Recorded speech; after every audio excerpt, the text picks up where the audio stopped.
welcome back to the Green Women's Festival. So here comes the last session for today and also for the whole Green Women's Festival, and I hope you all enjoy it. So this session is called the Misfit Advantage, Belonging Without Shrinking. It's actually an interactive session for today, and we are very happy and honored to have Miss Urmila Menon here today with us. And she is actually the Amazon best-selling author, speaker, and creative educator based in Hong Kong. And she believes in the power of stories to turn pain into purpose, helping individuals and organizations explore how identity, voice, and self-expression shape confidence, connection, and inclusion. And this section will conclude with a special opportunity to meet the author for a book signing session later on. But without further ado, let's give a round of applause to Mrs. Urmila Menon.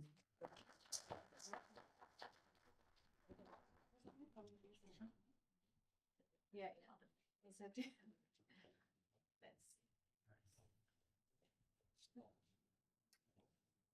Good evening, everyone. Thank you so much for being here, and thank you so much for moving up ahead. Before we start, I think I have something to show you. Okay. I want to start with these. A 15-year-old student of mine once gave me these 10 dark pink stars and 1 light pink star. She also gave me a note that said, "So you can be yourself in the crowd." I remember thinking, it's such an easy line, but it's so difficult to apply to your life.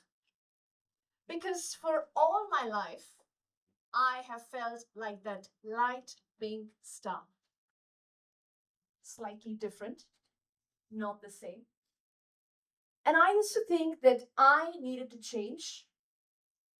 I needed to be less noticeable, more acceptable.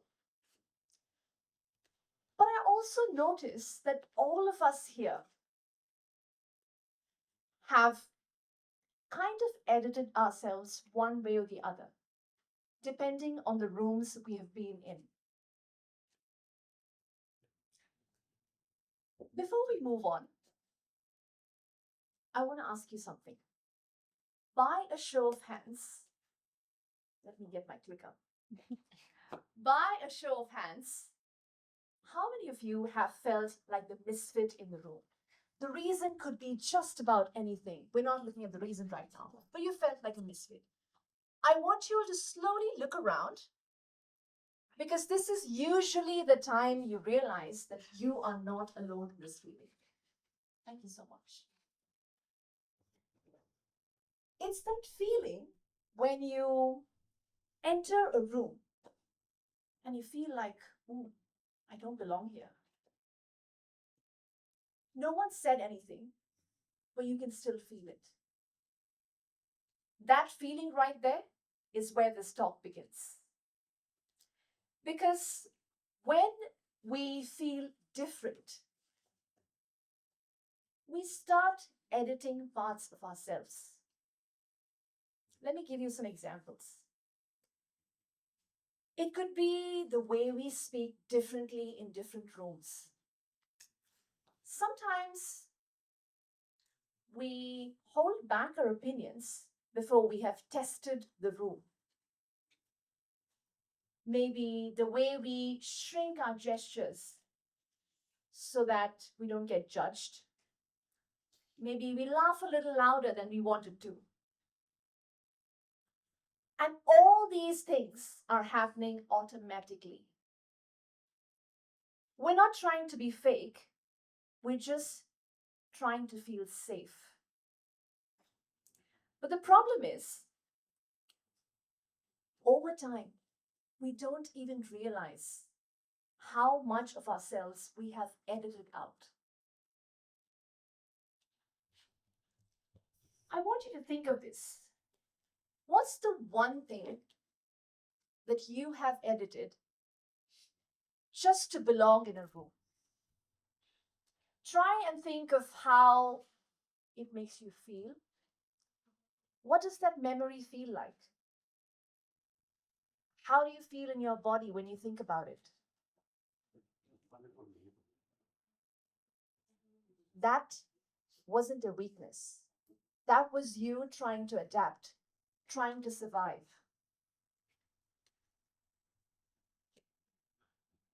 But here's where it gets a little complicated. When that editing goes beyond the behavioral level, it reaches your identity. The way we see ourselves, where we come from, the way assumptions are made about us before we even speak. When that happens, we don't just adjust our behavior, we start adjusting the way we show up. This could be the way you show up for yourself, the way you show up for your people, the way you show up in different rooms. If you go to think of this, nature, in nature, diversity allows ecosystems to thrive. Monocultures may seem very convenient, but they're very fragile and they can break. But if you go to look at it, most human systems reward sameness. They reward conformity. We call it professionalism. We call it, oh, this person is a good fit for my company culture. After years of trying to change myself, trying to make myself more agreeable, more acceptable, it reached a point where it got me thinking, what if the misfit is not the problem? What if the misfit is the signal? Not a flaw, but a feedback about the system. Let's try something. I want you to take a good look around the room. Like turn your bodies nicely, have a nice twist. Try and take a look around the room. I want you to observe how everyone is sitting, how you are sitting. Are they sitting with their hands crossed? Are their legs crossed? Are they slouching? Are they sitting up straight? That's it. That slight adjustment most of us made in the way we were sitting. That's how subtle it is. We don't just exist in environments. We calibrate to what is modeled. And we learn this very early on which parts of ourselves are acceptable and which parts are not. But the next time you feel like the misfit in the room, instead of thinking what's wrong with me, I want you to flip that question on the head and ask, what's my difference helping me see? Okay, let's try and experiment a little bit. For this one, I want all of you to please close your eyes and follow my instructions, please. Think of a situation where you slightly felt out of place. It could be a meeting room. It could be a conversation. It could be a conference room. Notice what you noticed. Did you notice someone asking something and being ignored? Was it a question that was there on everyone's mind, but no one was asking it? Or was it a person that was being ignored by everyone? Notice what that exact moment is trying to tell you.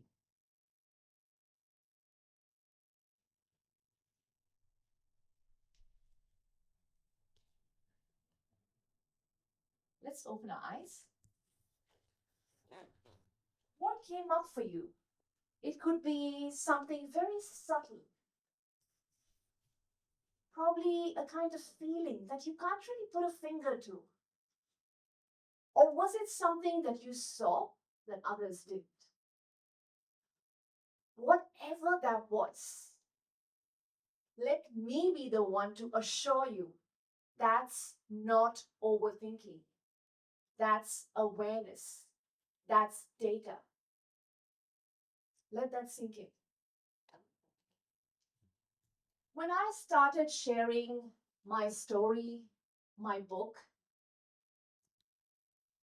I really thought nobody would understand, that nobody would care. But these are just some of the messages I received when the book was just out, it was in the pre order stage, and it led to this. 21st of January 2026. This is a picture from my book launch. It was a month away from my birthday. Probably the best thing to happen in 2026 for sure. If you look at the room, it's 50 people. Different skin colors, different age groups, different backgrounds. All in one room because they found something familiar in the story. And that's the day I realized something very important. Misfits don't stay misfits for long. A misfit is only a misfit until they find their people. Because once you find your people, you are part of a movement. It becomes less about fitting in and more about belonging. So, the next time you feel like that light pink star in a dark pink room, don't rush to change your shades. You are not the problem. You may be the reason the room evolves. Because belonging is not finding the perfect room, it's creating rooms when no one has to shrink. Before I conclude, I would like to leave you with this very firm belief of mine that I envision as the ripple effect after this session. The more stories we share, the more space there is for all of us to belong. Thank you so much for being here and for all your attention. I would love to answer any questions if you have any, and I would also love to document this lovely time we shared together. So we'll have questions and then we'll have a group photo because I want to remember this for my next presentation. I'm open for any questions if you have any. Yes? Urmila, how you make yourself so brave to come out from the story that you think that nobody will want to read about your story? Because I have this feeling as well. I really want to write my first book since to 2014, many years ago. So I have my manuscript and everything, but I have no courage to try it. And every time I want to try to, let's just publish it, even though nobody want to read it, and just try. But I'm always coming up, okay, let's do it next time, let's do it next time. So do you have anything that you can share with me? That's such a beautiful question because I've been through that. So I know exactly what you mean. I wouldn't say that my answer is going to be the same for you. And it's going to sound like a cliche. You just have to do it. That's the only way for you to know whether it's going to go somewhere or not. And the why you're doing it is also very important. For me, I wrote this book because for two reasons, honestly. One, this is a book I would have wanted to read when I was going through these experiences. And two, I do believe in being the change you want to see in the world. So for me, honestly, it didn't really matter whether one person, my lovely husband, would read the book or my lovely friends would read the book. But for me, I wanted this book to exist. So I'm going to hold you accountable now that I know that you have your manuscript ready. And I'm going to check on you because I think we're connected on LinkedIn. Is your book out yet or not? I'm going to be your accountability buddy, you like it or not. Because the only way for you to know whether it's going to work is to go ahead and do it. Yeah, it's like kind of really scared to try. It's absolutely a scary journey. But if you don't go through it, you will never know. And you don't want to go ahead in life with that what if feeling. And you should be like, why not? No what if, why not? I hope it answers your question. Yes, Yeah. yes, perfectly. Thank you.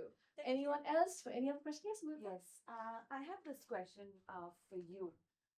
What inspired you to pick up this topic? I'm sure you would have answered it earlier, but it's not a thing that is like out there that you can pinpoint. It's under wraps for Yeah. all of us, Yeah, right? yeah. Even we have adjusted, adapted. We don't really want to admit that to ourselves as well. Yeah. But what actually inspired you to pick this Pick this topic question? and make people actually realize it?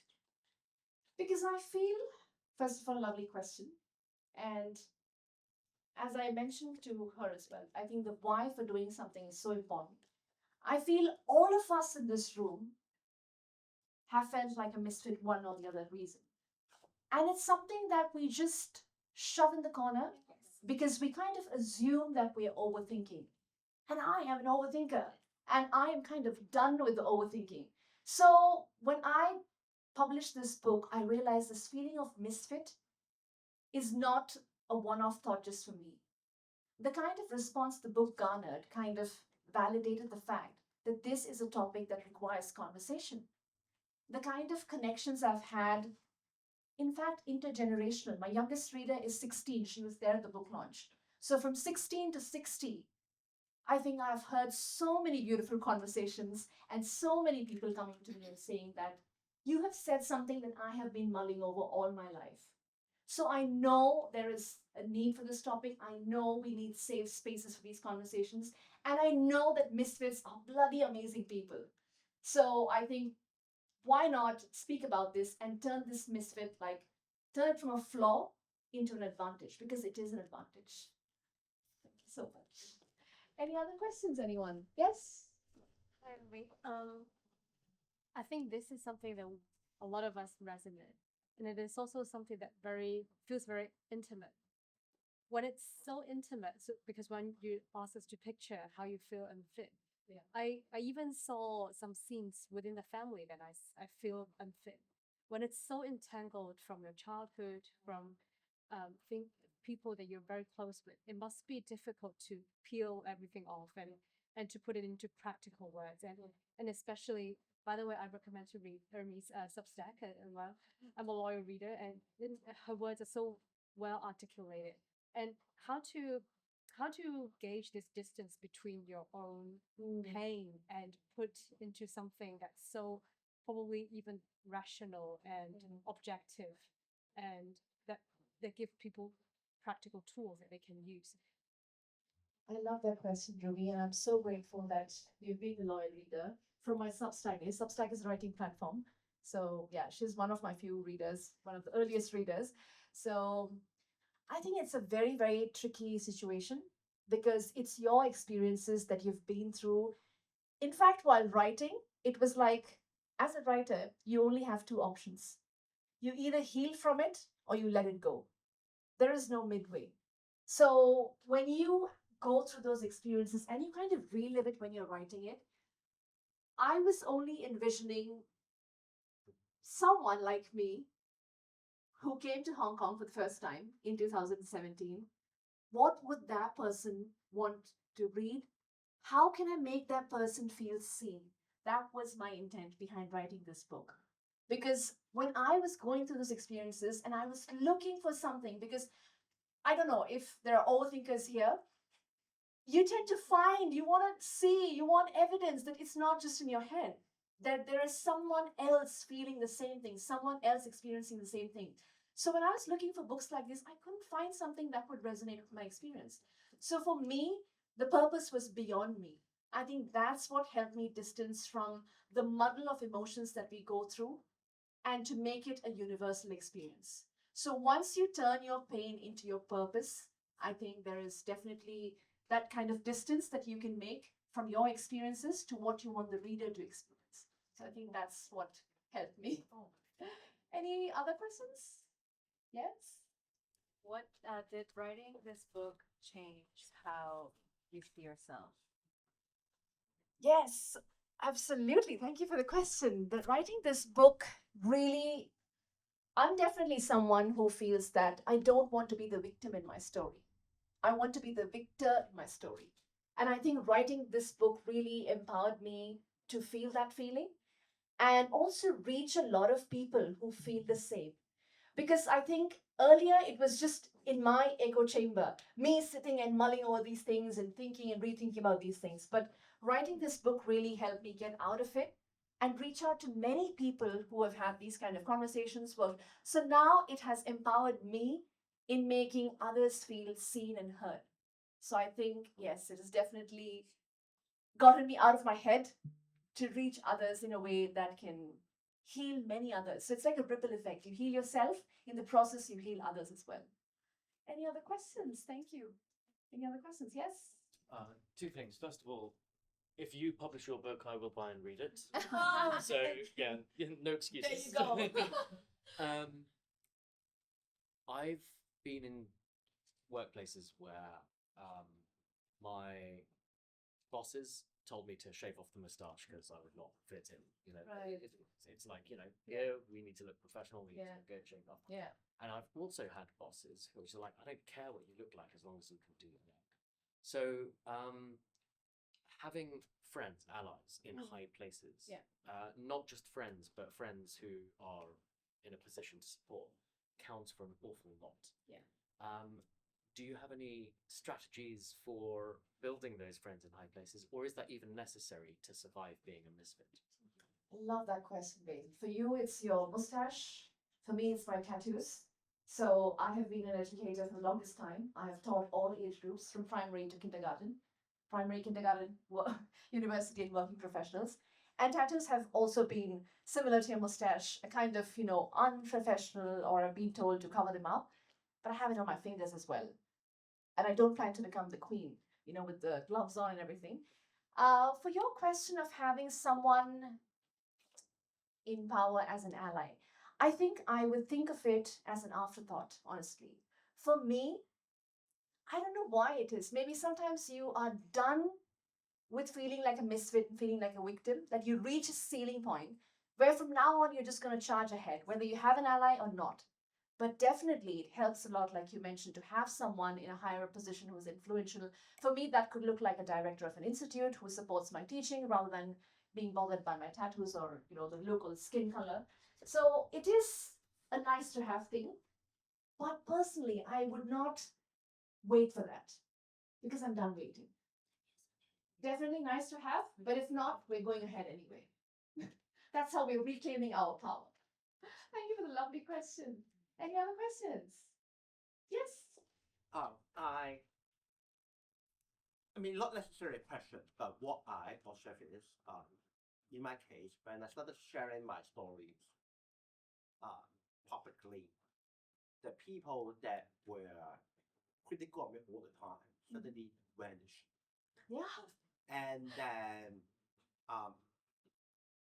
when there was a local media featuring my interview, and then all of my relatives knew about it, and then on the one hand, I realized that there was some kind of stigma, say mental health, and then the stigma suddenly vanished.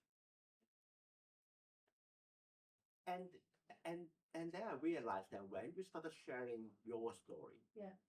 your social circle changes. Yes. Your friend circle changes. Yeah. Some people just are no longer in the community, and the others come close to you. But when I speak to people, quite often they know that they want to share their own stories, but they don't know they don't know how their friends, relatives are going to to react. React, yeah. I was lucky enough because when I started sharing my personal stories, there was someone working as a career officer, and then I asked him about sharing my lived experience on the web, and then he just said this, and then he said this to me in brief.